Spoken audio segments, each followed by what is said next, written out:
All right, everybody, we are live with the Combatcast. It's Chevy. It's the man they call Dave, and we are going to talk some UFC action. Chevy, tell people what we got coming up first. All right, July 22nd, UFC Fight Night. Tom Aspinall versus Marcin Tybura. Looking forward to that heavyweight matchup. Tom Aspinall coming back from a catastrophic knee injury versus Curtis Blades. And then July 29th, back with a pay-per-view, 291, Poirier versus Gaethje 2 for the BMF belt. And then August 5th, UFC Fight Night, Sandhagen versus Nurmagomedov. It's a great bantamweight matchup. I'm ready for all those cards to happen. I'm ready to skip this weekend's card. Hell yeah, I'm with you. But we're not gonna do that. We're gonna talk about this week's card. You want to get into that? Yeah, a little bit. Let's get knocked out of the way. We're only going to talk the co-main event and main event, unless there's anything else you want to profile on this you saw. I just know that Jack Della Maddalena ended up on this card. They found him a UFC debutant, Basil Hafez. So I assume that Jack's going to roll through him. I don't know where it's going to end up on the card yet, as far as like bout order. But I would look for Jack to finish this guy pretty quickly. I don't know anything about him, so we'll see. Yeah, so probably he might end up being the co-main event too. Who knows? Yeah, he could be the main event. He's the most exciting fighter on the card for sure. So, but let's talk about what the UFC website says is the co-main event. Yes, Albert Duraev versus Jun-yong Park. All right, Young Park is 16-5. He's got 5 KOs, 5 subs, 6 decisions. He's on a 3-fight win streak. And Albert is 16-4, 3 KOs, 9 subs, 4 decisions. He's 2-1 in the UFC. That lone loss is to Joaquin Buckley, who caught him. So no shame in that. Park's the one on a bit of a winning streak right now, but I feel like Albert Duraev, he's had maybe a little more competition of the two, arguably. It's an even fight. It's really hard to kind of pick. I'm going to go with Park. I'll say he gets it done by sub. 3rd round. Yeah, I have to go with my boy, the Iron Turtle, Jun-yong Park. So I think he's going to catch Duraev and TKO him in round 2. But if not, it's going to be a long night of him fighting off his back. So come on, the Iron Turtle. All right, let's move on to... Also, we didn't talk about this, but this fight night, the main card starts at 10 p.m. So yeah. I will not be staying up to watch this live. I'll watch it on Sunday or whatever. Not worth my time to stay up and watch. Mm-mm. So, but main event, Holly Holm versus Mayra Bueno Silva. Bueno, she is 10-2-1. She only got 1 KO. 7 subs, 2 decisions. She's on a 3-fight win streak. Holly Holm is 15-6, 8 KOs, 7 decisions, and she's won 3 out of her last 4. Holm may not be the most exciting fighter, but I think she's also one of the more consistent fighters in the sense that she's not necessarily been in that top 2, top 3 lately, but she's right there at number 5. It seems like, she's right outside of her right there. And I don't see anything changing. I think this is Holly Holm, 5-round decision. She gets it done.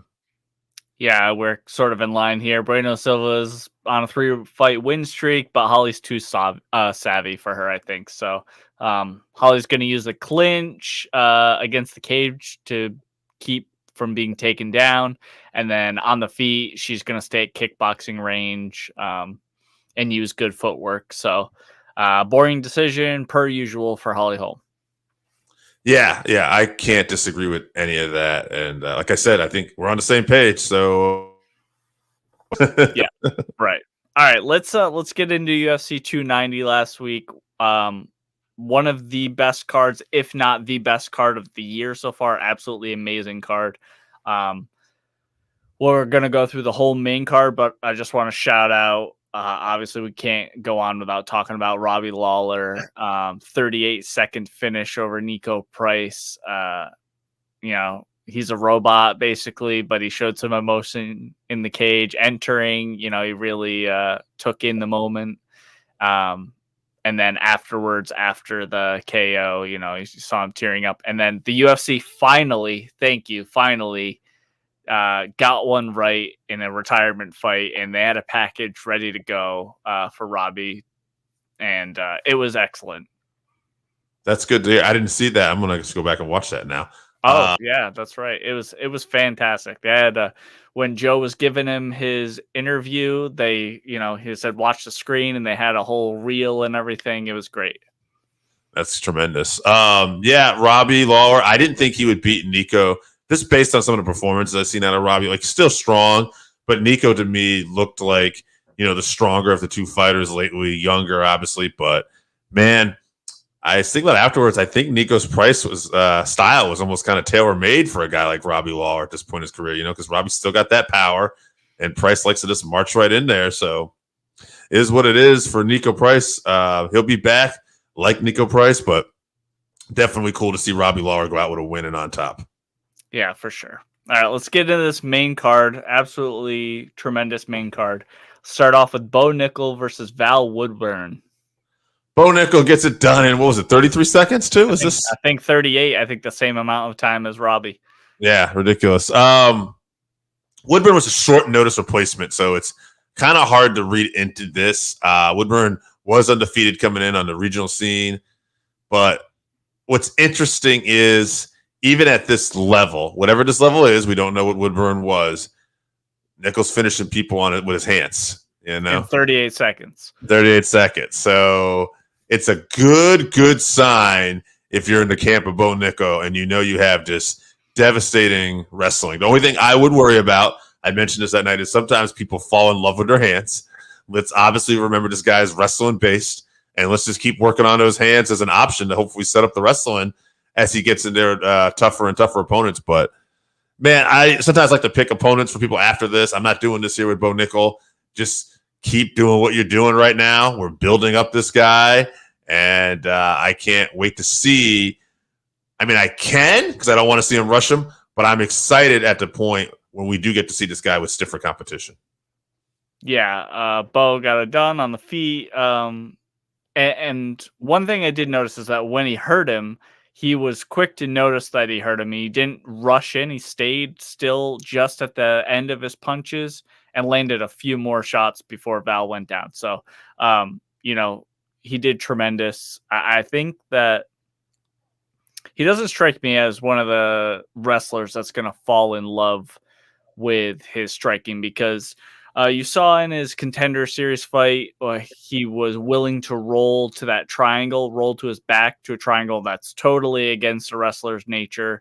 So I think that he's just intelligent as a fighter, and he will be able to see going forward where he's at in all aspects of MMA. I think that he's going to be a complete fighter, and he's going to be super dangerous. So as far as future opponents, I'm with you. I think, right now I would say he's a top 15, maybe even a top 10 guy, but the UFC should continue to bring him along slowly. Because he's not really getting that much octagon time either. So right. I'd like to see one more fight before a top 15 guy. Right. If he melts another guy in, inside a round, then, it's going to be real hard to get guys to sign on to fight him at that, 5-0 rank, 6-0 rank or whatever. So, excited for Bo Nickel. He's the biggest prospect in MMA since I've been watching for sure. So. All right, let's move on to the next fight, and what a fight this was as well. Jalen Turner versus Dan Hooker. Bo Nickel might be the greatest prospect in the UFC. Dan Hooker might be the toughest guy in the UFC. This guy had a broken orbital and it's a broken arm, I think, by the time they figured this out. He just took some punches, some kicks. This should definitely have knocked him out. We said Jalen Turner was the bigger athletic guy going into this, and that's what's going to be the difference maker. And if you watch the fight, to me, that's what it looked like it should have been. Mm-hmm. But, man, Dan Hooker's toughness was just not to be denied here. He's a special guy, and it was all heart and determination. I mean, don't get me wrong, there was skill. He's obviously good with his striking and everything too, but, to me, this was the heart was the biggest thing. I'm not going to mention another opponent for Dan Hooker either because I don't know when Dan's going to come back after after a broken orbital and a broken arm. But I'm really happy he's sticking around, and I hope for a speedy recovery, and I can't wait to see this guy fight again. Yeah, I'm with you. Yeah, Jalen was looking good early on, but I think once he landed that head kick on Dan and Dan didn't go away, and in fact kept coming forward, I think that kind of broke Jalen's will. And then Dan landed a few good shots on him after that as well. So it was a good fight. Jalen Turner is a great prospect, though. Mhm. I do think he has a great future. This was a big lesson for him about the level of competition he's going to face in the UFC. So, good lesson to learn when you're young in your career. And obviously, we knew Dan Hooker was super tough before, especially after that Barbosa beating. You can't kill the guy. So, No. shout out to Dan Hooker. Yeah, I hope he gets back soon. I love watching him fight. All right, let's move on to the next one. I don't think any of us thought this was going to go this way, but Robert Whittaker versus Dricus du Plessis. Yeah, man, Duplessis. I don't really know what to say. It wasn't like I counted the guy out. He's been impressive since coming in, but this is another level. Robert Whittaker was the clear number 2 middleweight in the world. He's beaten everybody, not Israel Adesanya. And quite frankly, it wasn't like I ever watched one of those guys he beat and thought, oh, Whittaker shouldn't have won that fight, Mm-hmm. So I don't know. This is a different. Now he got caught, but even before he got caught, I would say, Duplessis was holding his own. I think it was a good back and forth fight, but then he catches him. So to me, this just shows how tough Dricus is, and it doesn't mean he's going to beat Stylebender, because now again we're talking 2 different styles of fights. Which, by the way, again, really not another fight I'm going to pick for afterwards, because his fight is clear. It's going to be Israel Adesanya. But yeah, I mean, great performance as far as his future goes with Adesanya. Just another one we're going to wait and see, but I can't sleep on the guy.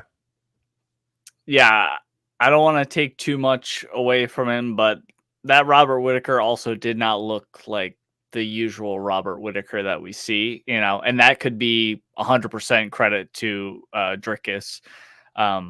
Just he's awkward and powerful, so it's tough to deal with. We haven't seen Whittaker in a little while, so maybe he's a little cage rust, but he got rocked early, and you could tell when he went back to the corner at the end of round 1, he was still out of it. He had that 1,000-yard stare. So good on Duplessis for capitalizing. He looked great. The whole post-fight thing with Izzy was kind of cringy. Yeah. Hats off for him for walking away.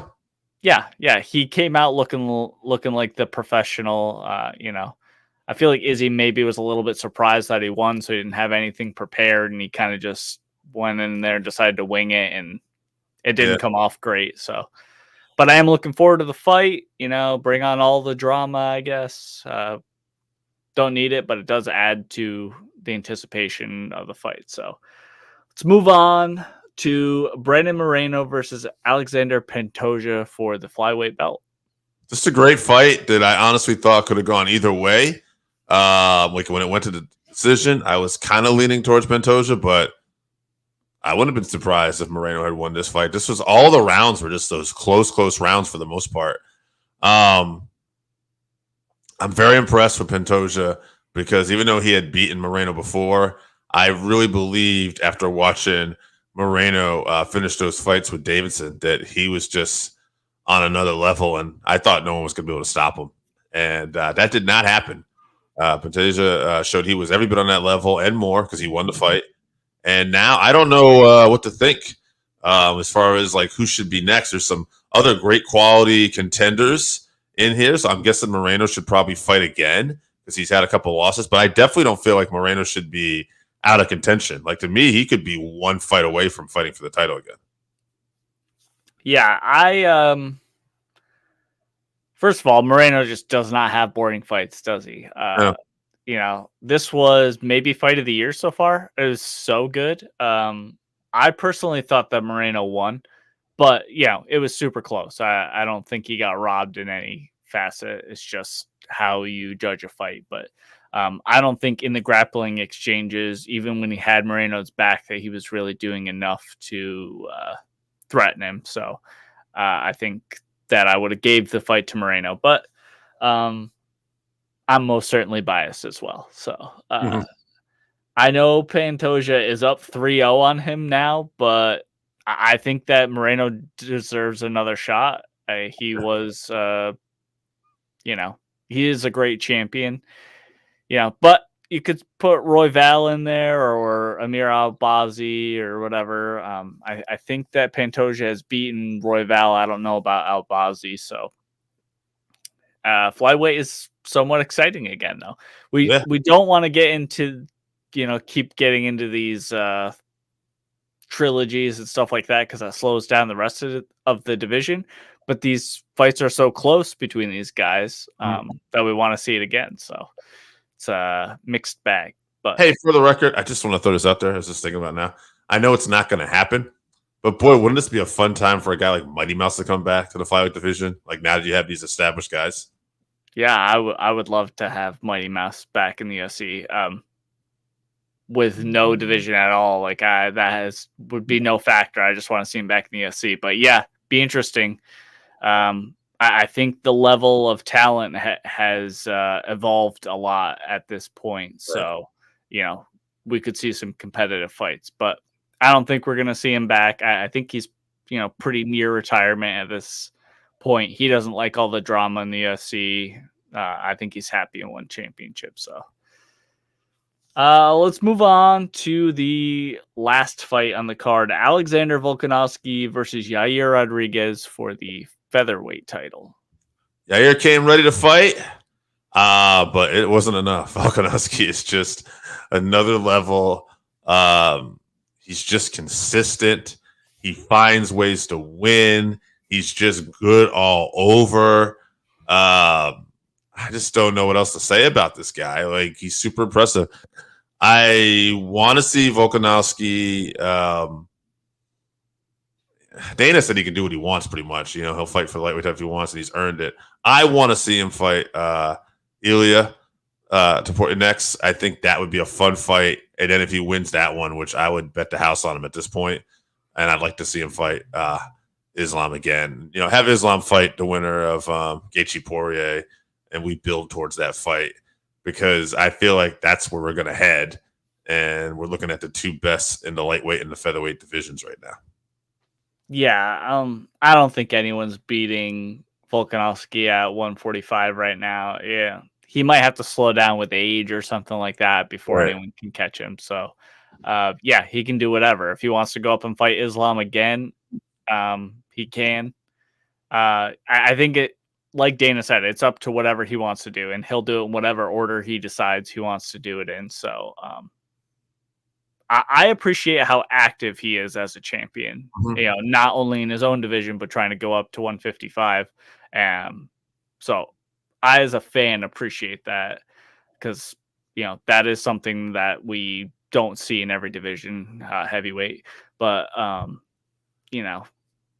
appreciate that. So shout out to Volkanovski. I'm a believer now for sure. Nobody's beating this guy. Good luck to Topuria. It is an interesting matchup for sure, but I'm with you. I'd bet my house on Volkanovski at this point. And since you said heavyweight, that's a great segue because we're going to finish off with a couple heavyweight fights in the news. I'll let you pick which one you want to talk about first. Well, we're on UFC, so let's talk about the UFC heavyweight title. Stipe versus John Jones, booked for 295 in November. What do you think about this finally getting booked? I'm happy. It's a good fight to have it booked. I think John Jones, you can't bet against John Jones. I think Stipe has been in so many battles. He's a little weathered. So I just would favor John here. But I will say this. If Stipe comes in looking at his absolute peak, this is a very interesting fight because Stipe has the ability to not just get taken down so easily.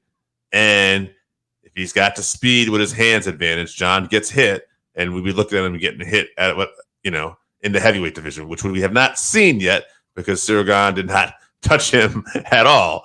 So it is an interesting fight on that level, but I just can't bet against John Jones based on the stuff we see. And based off the fact that Stipe's been through so many wars with Francis Ngannou, with Daniel Cormier, it just seems like the time's right for Stipe just to take one last paycheck and get out of here. That's what it seems like, but we'll see what happens. Yeah.